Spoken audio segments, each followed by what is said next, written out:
Police brutality in minorities. Felix Kumi, Tamir Rice, Philip White, Amadou Diallo, and Laquan McDonald. These are the names of just a few victims who have died because police abused their power. Anyone can be a victim despite age or gender.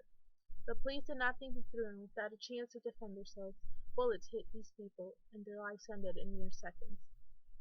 In 2015 alone, police murdered at least 102 unarmed black people, according to Mapping Police Violence.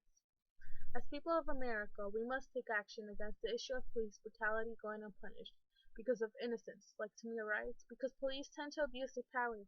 We have become too afraid to speak up, and because in most cases, police brutality is in fact against minorities. Despite us living in the 21st century where people love to claim that racism and discrimination ended years ago, let's consider the fact that victims of police brutality have a wide age range, and they are women, men, and kids, so the police had no consideration when killing. We must convict officers when they have committed a wrongdoing. Did you know that in 2014 alone, police brutality went as far as to kill an innocent 12-year-old? The cops involved in the killing were not charged with murder. Tamir Rice, who posed no real threat to the officers, was instantly killed on the playground. The sounds of laughter and fun coming from Tamir were promptly shut down by 2 gunshots. His life ended too soon, as he was just a kid. The cops who killed him went to court, but like many others, his status as a police officer gave him privilege and he was not convicted. Let's speak up about this issue. We must raise our voice against police brutality. Too many times we have kept quiet. Abuse of power continues because for far too long we have been afraid. The Black Lives Matter organization has used whatever platform they have to speak up about this issue. They've used platforms such as made protests, made topics trend on social media, made speeches at important events, and made rallies to raise their voice in a peaceful way.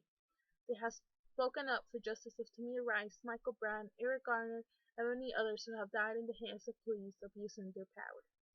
They have tried every media they have had and caused change. This proves that speaking up will lead us to a more just and fair world. No one should keep quiet if they know justice is not being served. If we, as a community, do not raise our voice, the abuse of power will continue.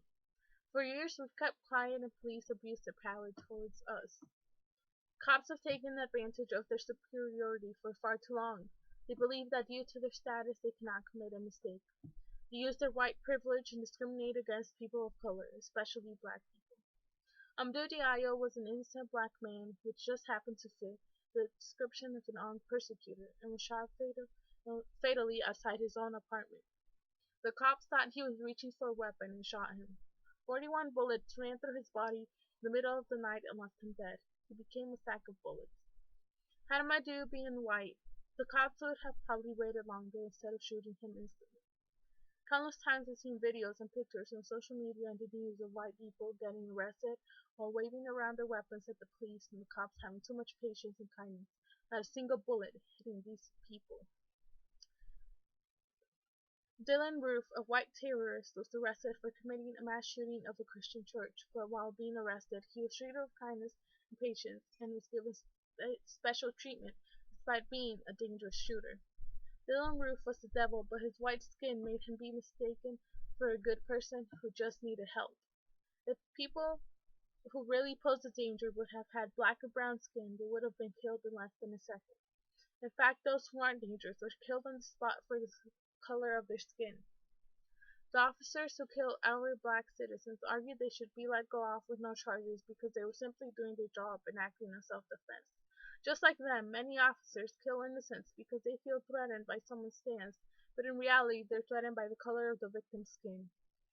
What world do we live in when murder is justified by the words I thought, or maybe when they're coming from the cop and it's because they killed the innocent black person? Let's summarize that police have committed injustice that must be tried without the privilege of their status, that status being white skin or police officers. Today we have explored the controversial point of police abusing their power, mainly towards those that are minorities. Today you have heard of crimes committed by those who should have been helping the community and not striking fear in them. We must use any platforms or privilege we have to speak up on the issue of police brutality. We must have fair trials against police officers. Police must be brought down from the too high pedestal they are in. I encourage you all to speak up the issue of police brutality and use whatever platform you have to raise your voice against the injustice of abuse of power. Do not be afraid to open up about the serious case of police brutality.